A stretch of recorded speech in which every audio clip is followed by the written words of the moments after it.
प्रिय व्यूअर्स, ये Sanskriti IAS YouTube channel का PT think and solve programme है। इस प्रोग्राम के अंतर्गत प्रत्येक दिन UPSC और स्टेट PCS से संबंधित 5 प्रश्न व्याख्या सहित उत्तर के साथ आपको दिए जाएंगे।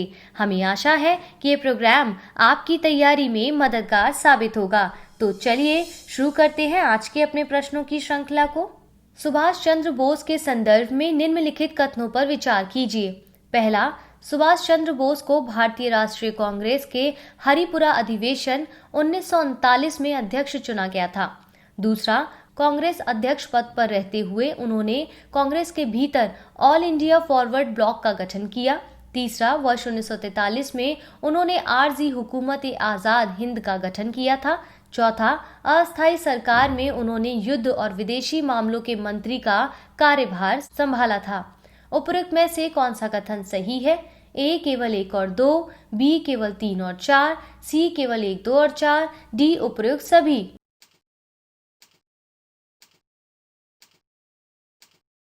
इसका सही उत्तर होगा ऑप्शन B। सुभाष चंद्र बोस को 2 बार भारतीय राष्ट्रीय कांग्रेस का अध्यक्ष चुना गया था। उन्होंने कांग्रेस अध्यक्ष पद से इस्तीफा देकर वर्ष 1939 में ऑल इंडिया फॉरवर्ड ब्लॉक का गठन किया। वर्ष 1943 में उन्होंने सिंगापुर में अस्थायी सरकार का गठन किया था, जिसे आरजी हुकूमत आजाद हिंद के नाम से भी जाना जाता है। सुभाष चंद्र बोस ने अस्थायी सरकार में प्रधानमंत्री, युद्ध और विदेशी मामलों के मंत्री का कार्यभार संभाला था। इस प्रकार कथन 1 और 2 गलत है, जबकि कथन 3 और 4 सही है। इसलिए इसका सही उत्तर होगा ऑप्शन B। देख लीजिए आज के अपने दूसरे प्रश्न को। हाल ही में किस राज्य या केंद्र शासित प्रदेश में मौसम विज्ञान केंद्र स्थापित किया गया है? A Arunachal Pradesh, B Jammu Kashmir, C Ladakh, D Sikkim.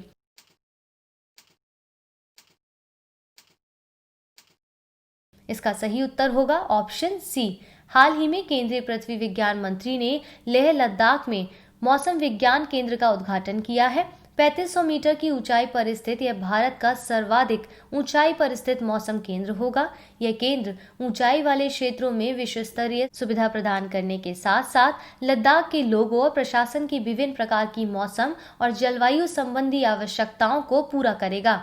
यह नुब्रा, चांगथांग, पैंगोंग झील, जास्कर, कारगिल, द्रास, धाव्यामा तथा खलसी जैसे महत्वपूर्ण पर्यटन स्थलों के लिए मौसम पूर्वानुमान की सुविधा प्रदान करेगा। इसलिए इसका सही उत्तर होगा ऑप्शन C। बढ़ते हैं अपने अगले प्रश्न की ओर। रक्ताल्पता या एनीमिया के संदर्भ में निम्नलिखित कथनों पर विचार कीजिए। पहला, इसमें लाल रक्त कोशिकाओं की मात्रा सामान्य स्तर से कम हो जाती है। दूसरा, विटामिन B12 की कमी रक्ताल्पता के प्रमुख कारणों में से एक है। तीसरा, भारत में केवल आयरन की कमी के कारण होने वाली रक्ताल्पता के मामले पाए जाते हैं। चौथा, फॉलिक अम्ल से होने वाली रक्ताल्पता महिलाओं में पुरुषों की अपेक्षा अधिक होती है। पांचवा, रक्ताल्पता से सर्वाधिक मामले लक्षद्वीप और केरल में पाए गए हैं। उपरोक्त में से कौन सा कथन असत्य नहीं है? A केवल 1, 2 और 5, B केवल 3 और 5, C केवल 1, 2 और 4, D केवल 2 और 4।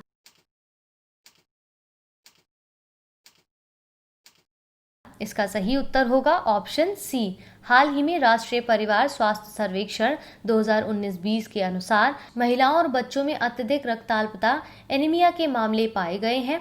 रक्ताल्पता में रक्त में लाल रक्त कोशिकाओं अथवा हीमोग्लोबिन की मात्रा सामान्य स्तर से कम हो जाती है।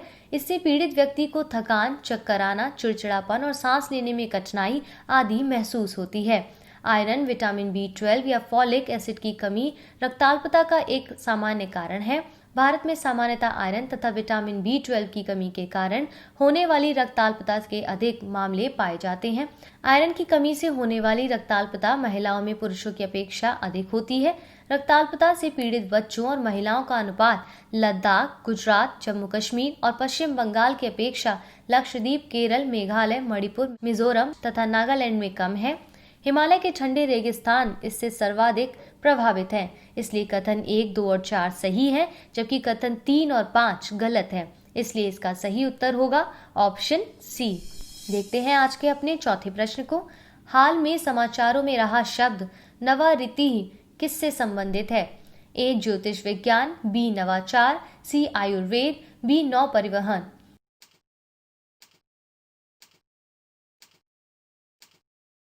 इसका सही उत्तर होगा ऑप्शन बी। हाल ही में प्रधानमंत्री द्वारा 6 राज्यों में लाइट हाउस प्रोजेक्ट की शुरुआत की गई है। इसके तहत मध्यम और निम्न वर्ग के लिए सस्ते और मजबूत घर बनाए जाएंगे।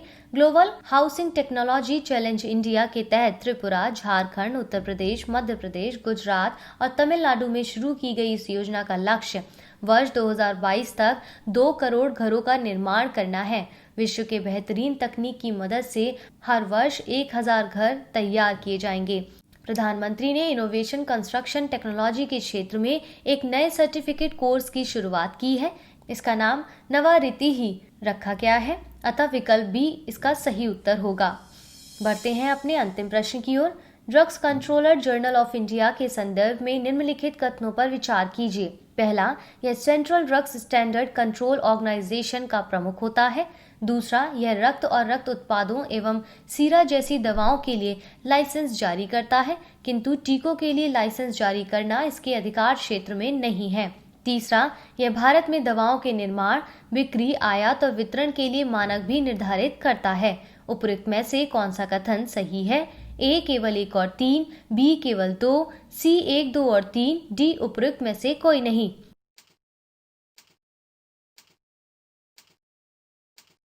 इसका सही उत्तर होगा option A. Drugs controller journal of India Bharat सरकार के Central Drugs Standard Control Organisation के विभाग का प्रमुख होता है।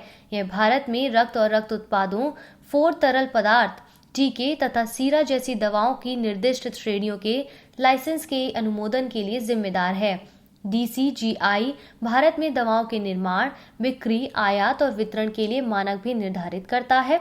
केंद्रीय औषधि मानक नियंत्रण संगठन स्वास्थ्य एवं परिवार कल्याण मंत्रालय के महानिदेशालय के तहत राष्ट्रीय नियामक प्राधिकरण है। इसका मुख्यालय नई दिल्ली में स्थित है।